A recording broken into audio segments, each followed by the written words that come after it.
Halo guys, selamat datang kembali di channel Alfian Oktavianto, channel yang berisi tentang tutorial-tutorial yang bisa membantu teman-teman semuanya.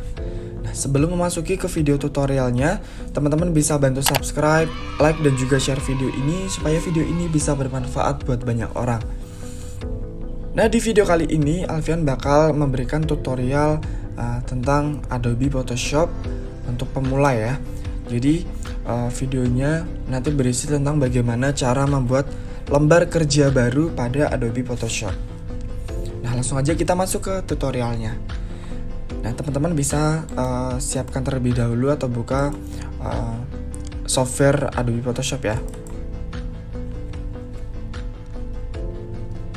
Nah, nanti tampilannya akan seperti ini, tampilan awal ketika membuka software Adobe Photoshop.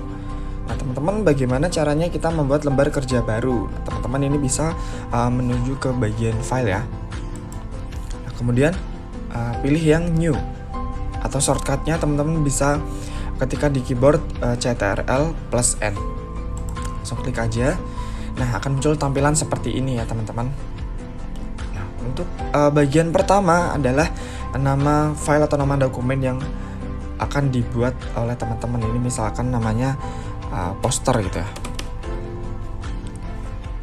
poster. Terus untuk presetnya teman-teman ini bisa bebas pilih ya, mau custom atau default yang Photoshop size, ini bebas. Misal pakai custom aja ya teman-teman. Nah, di sini untuk lebar dan juga tinggi dari lembar kerjanya teman-teman bisa atur sendiri. Nah, untuk satuannya teman-teman bisa menggunakan pixel, inci, sentimeter, dan masih banyak pilihan ya. Misal menggunakan pixel ya, atau menggunakan sentimeter aja di sentimeter. Nah, teman-teman bisa atur untuk ukurannya nih di sebelah sini teman-teman.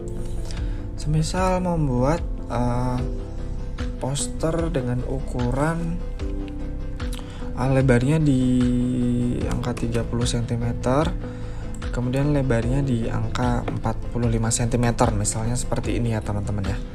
Ini jadi nanti teman-teman bisa langsung atur sendiri sesuai dengan ukuran yang teman-teman mau ya untuk posternya. Satuannya juga bisa dibuat pixel, sentimeter, dan lain sebagainya, masih ada banyak pilihan. Teman-teman bisa bebas pilih sesuai kreativitas teman-teman ya. Kemudian kita masuk ke resolusinya. Nah, resolusi ini pixel per inci atau pixel per sentimeter ya. Biasanya lebih banyak pakai yang inci sih. Jadi kita pakai yang inci aja, pixel per inci. Nah, untuk resolusinya berapa ini yang perlu teman-teman ketahui ketika hasil desainnya nanti teman-teman mau cetak ya. Mau cetak sebagai misal MMT atau posternya dicetak, itu teman-teman bisa menggunakan resolusi maksimal 300. Enggak maksimal sih, lebih rekomendasinya 300 ya untuk desain yang mau dicetak. Kenapa? Karena resolusi pixel ini tuh sebenarnya tuh ketika teman-teman punya sebuah gambar atau foto gitu, terus teman-teman zoom.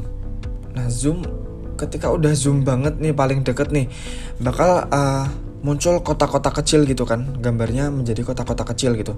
Nah, itu yang dinamakan sama pixel. Itu yang dinamakan dengan pixel ya.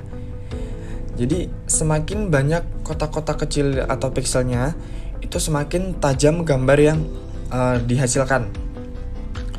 Nah, ini beda ketika teman-teman desainnya cuma mau diupload di sosial media, di Instagram atau di website, itu teman-teman cukup menggunakan resolusi 72 aja. Ini cukup untuk keperluan upload di sosial media. Seperti itu ya teman-teman ya. Nah, jadi resolusi itu adalah seberapa banyak jumlah pixel yang ada di dalam foto atau desain itu ya teman-teman. Nah, kemudian untuk mode warnanya atau color mode, nah teman-teman di sini bisa pilih ya RGB atau CMYK nih yang biasanya dipakai. Nah, apa bedanya CMYK dan juga RGB ini? RGB color itu digunakan untuk keperluan mendesain yang hanya diupload di sosial media ya. Kalau CMYK itu digunakan untuk desain yang mau dicetak gitu. Apa bedanya? Jadi kalau RGB color itu tuh jumlah warna yang dihasilkan itu lebih banyak. Kalau CMYK lebih sedikit ya, jadi lebih banyak yang RGB color. Ketika teman-teman mendesain untuk keperluan cetak tapi menggunakan RGB color, itu warna yang dihasilkan itu belum tentu ada warnanya yang di CMYK. Jadi ketika dicetak menggunakan RGB akan berbeda hasilnya dengan desainnya. Jadi hasil desainnya akan berbeda dengan hasil cetaknya untuk warnanya. Nah, sebaiknya kalau teman-teman mau mencetak hasil desainnya itu menggunakan CMYK aja. Jadi untuk perbedaan warnanya tidak akan terlihat banyak ya. Nah, kembali lagi kalau keperluannya hanya untuk upload di sosial media dan juga website, teman-teman bisa menggunakan RGB color karena pilihan warnanya akan lebih banyak dan akan lebih kompleks aja pembagian warnanya. Seperti itu ya teman-teman ya. Jadi menggunakan RGB aja karena nggak mau dicetak ya. Kemudian kita masuk ke background contents. Nah, background contents ini tuh untuk layar belakang lembar kerja ya. Jadi teman-teman bisa pilih warnanya mau putih atau background color atau transparan.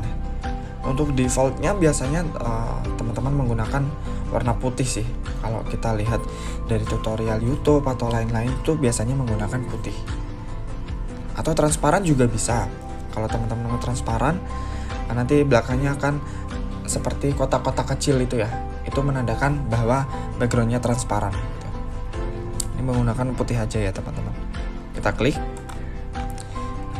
kemudian kita langsung klik OK. Nah, akan muncul tampilan lembar kerja seperti yang sudah kita setting di awal tadi ya teman-teman ya.